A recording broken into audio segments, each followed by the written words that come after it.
My name is Mary Holden, and I was diagnosed with stage 4 breast cancer in 2016.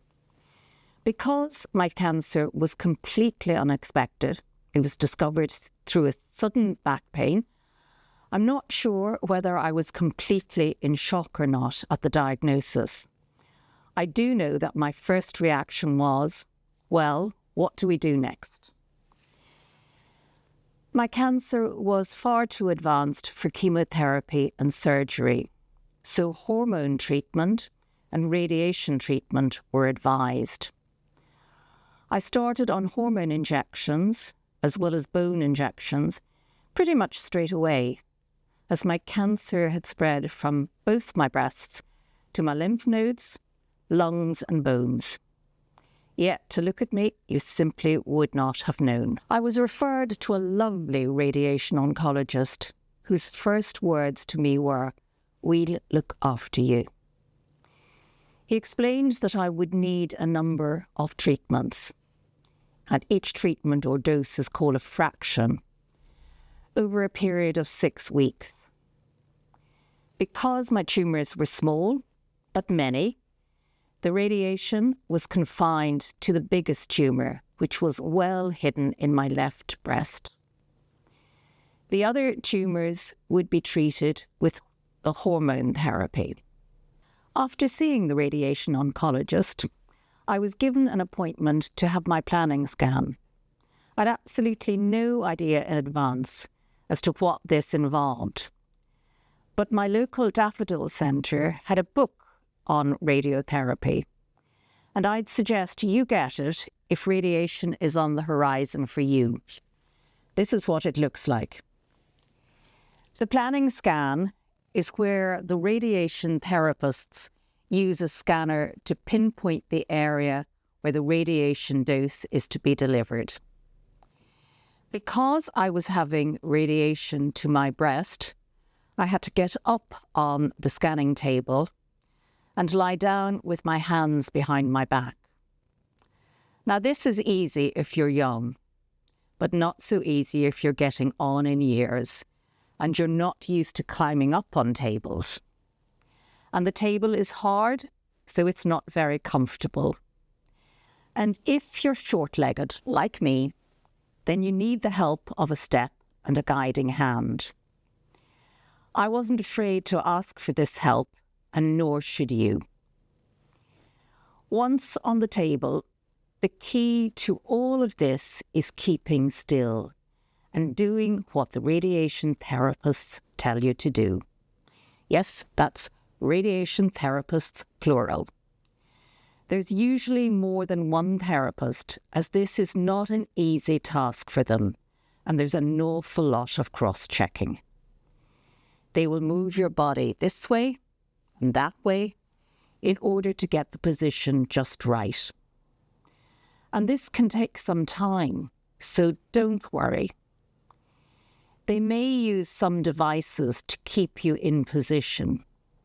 They may also use a marking pen to put a permanent tattoo, or in my case it was 3 tattoos, on your body so that you're in the same position for each treatment. I think the planning scan is the hardest part of this for both patient and therapists. The radiation therapists must get it right. Second best simply won't do. Radiation kills the cancer cells, but can also harm the normal cells. So it's really important that as few normal cells as possible are affected by the radiation. Luckily, the radiation therapists are doing planning scans every day, so they are well used to the time it takes to get everything 100% correct. In my case, I had a high dose of radiation once a week for 6 weeks. But many people need to have radiation every day, Monday to Friday, for weeks.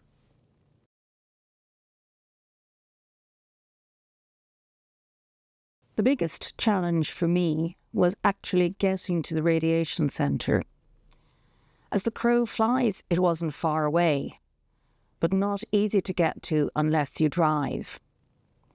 And if you have a car, driving is possible when you are receiving radiation therapy. Radiotherapy tends to take place during working hours, so not everyone can easily find or even afford a taxi or has someone who can drive them there if they are without a car. So do ask your treatment centre if they can provide you with transport, as some can, especially if you live on your own and you're not able to drive yourself there. The appointment times are only guesstimates. Radiation therapists can't be held to them, as machines may break down or something happens that throws the appointment schedule out. So, if you've been given a 2:30 p.m. appointment, don't hold them to that. I always brought a good book with me to read, no matter what time my appointment was for. Some people need to have a +1 with them, and that's okay.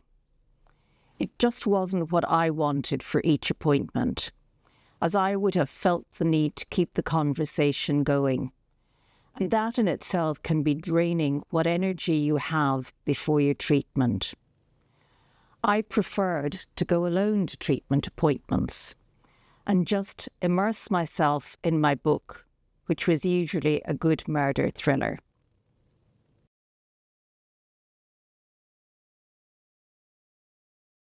I think side effects can be broken down into short-term and long-term. Because radiation is targeted on a particular area, that area can be sensitive and sore after treatment finishes. In my case, it was like having severe sunburn on my breast, which is short-term.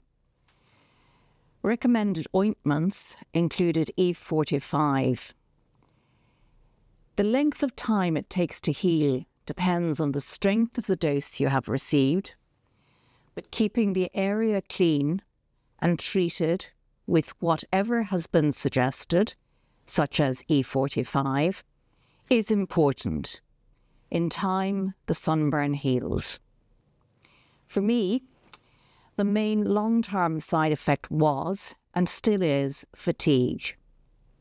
It didn't hit me during treatment, but did hit me some weeks after my treatment ended.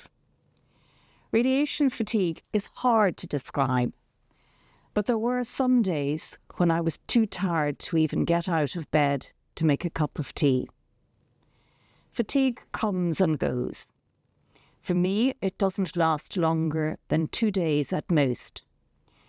So I schedule a duvet weekend with a box set or a good book every so often, just to recharge my batteries. Fatigue is manageable. You just have to be organised.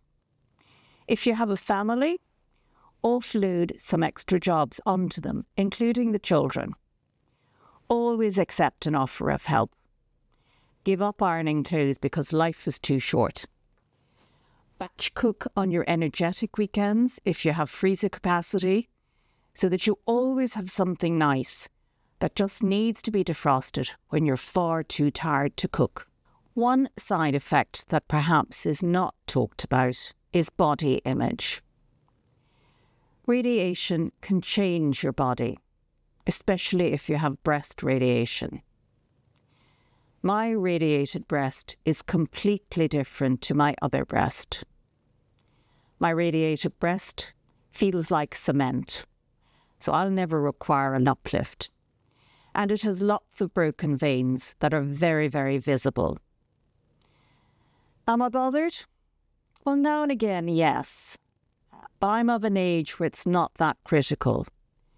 But for a younger woman, I would say, talk to your radiation team before the treatment begins, so that you're prepared for the end result. And do contact Look Good, Feel Better at lookgoodfeelbetter.ie. This is a fabulous online makeup lesson and provides free cosmetics, and it will certainly cheer you up either during or after treatment. I did it after treatment, and it really gave me a boost that I needed.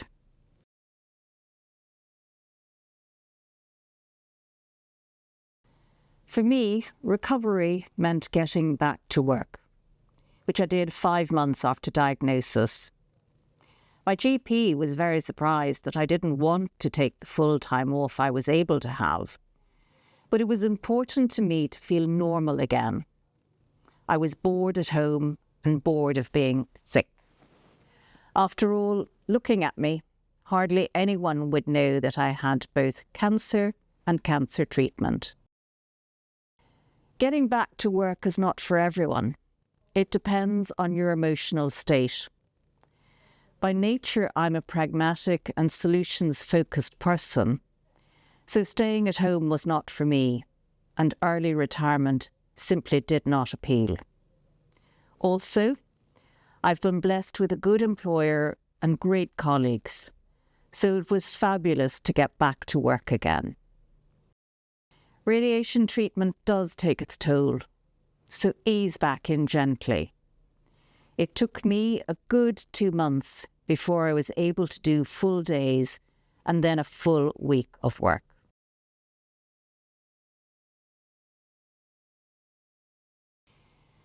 It's hard to believe that it was November 2016 when I was first diagnosed. Until recently, I thought I'd never see a radiation table again.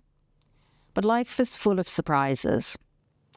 And a recent blip saw one of my tumours decide to do a solo run and grow, whilst the rest of the tumours are still responding to the hormone treatment. We saw that solo run tumour off with another blast of radiation. This time, 5 treatments over a period of 10 days. Nothing has changed really, except that it took me a lot longer to get up on the scanning table, but that's age for you. Exercise is so important for those of us with cancer who are older. I try and do 10,000 steps a day, and I don't always succeed, but it does help both my mind and body. I'm not one for joining cancer groups, but if it's for you, then go for it. Am I anxious about recurrence? Well, of course I am. But every day brings new treatments and new medicines, so I'm very optimistic. Radiation has helped me hugely, and I hope will continue to help me into the future. And I'm so grateful to the radiation therapists everywhere. Well, that's my story. If you're watching this and you have a different type of cancer and radiation therapy experience, do tell your story, because it could help the many others about to begin their radiation treatment.